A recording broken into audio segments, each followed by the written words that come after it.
Here on the board, we have Math Olympiad question, x to the power of 4 minus 16 equal to 0.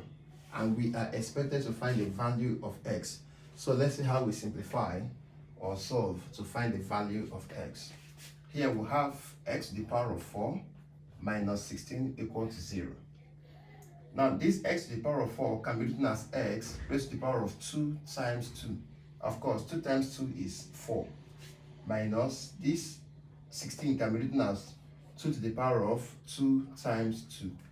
You know that 2 times 2 is 4. And 2 raised to the power of 4 will give us 16. Okay, this is equal to 0. Now let's write this as x to the power of 2 all raised to the power of 2 minus 2 to the power of 2 all raised to the power of 2 equal to 0. Now you observe that we have difference of 2 squares, considering x squared and 2 squared as the terms of the expression for the left hand side. So what do we do?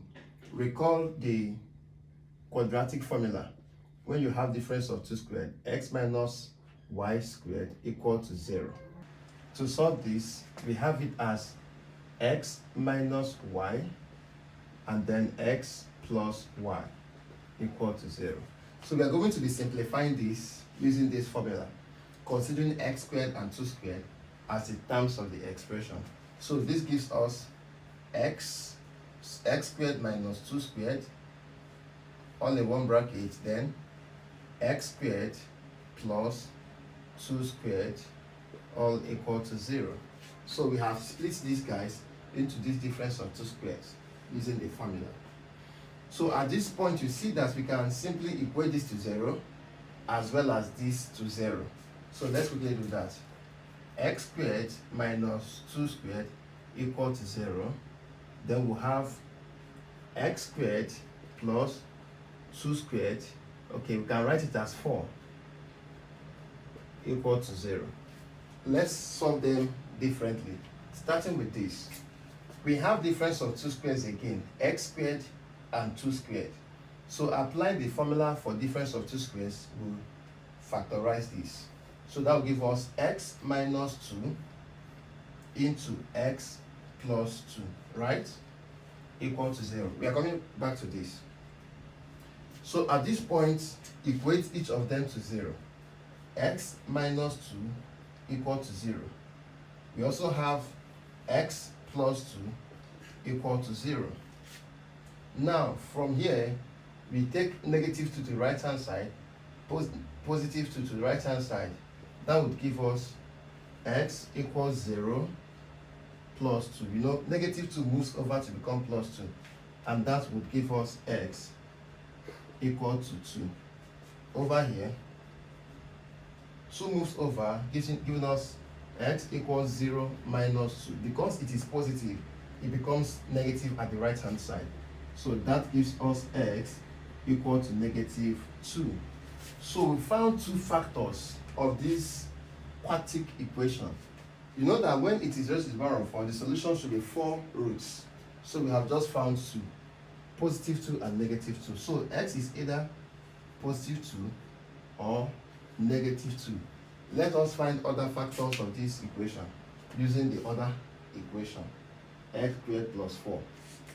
So to continue with this, I have x squared plus 4 equal to 0. I'll move 4 to the right hand side. This becomes x squared plus 4.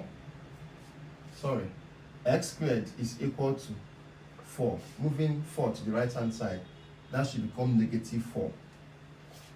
To eliminate the square on x, we have to take the square root of the both sides. So this would be square root of x squared equal to square root of plus or minus, since we are solving quadratic equation, square root of negative 4. Now, this is where the trick lies. Remember that quadratic equation, square root of a number cannot be negative. So what do? First, square root cancels square. So we have x equals plus or minus. Now, this can be written as the square root of negative 1 times the square root of 4, right? we have to split it because we can't take the square root of a negative number.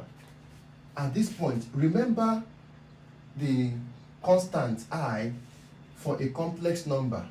Square root of -1 is equal to I, which is a complex number. So we can substitute this I for square root of -1 in this equation. So this comes to plus or minus I times 2. Remember, square root of 4 is 2. So this gives us x equals plus or minus, this should be in brackets, plus or minus 2i. I times 2 gives you 2i. So that means that x is equal to positive 2i or negative 2i. So by this we got other two factors or two roots or two solutions of this equation. So that gives us that the solution is 2 or negative 2 or negative 2i or positive 2i. These four solutions will perfectly suit into this expression. Alright, so we come to the end of the solution. Thank you so much for watching. Please do to like this video. I would like you to share with all your friends. Return for more interesting math tutorials. Don't forget to click the subscription button. See you some other time. Bye.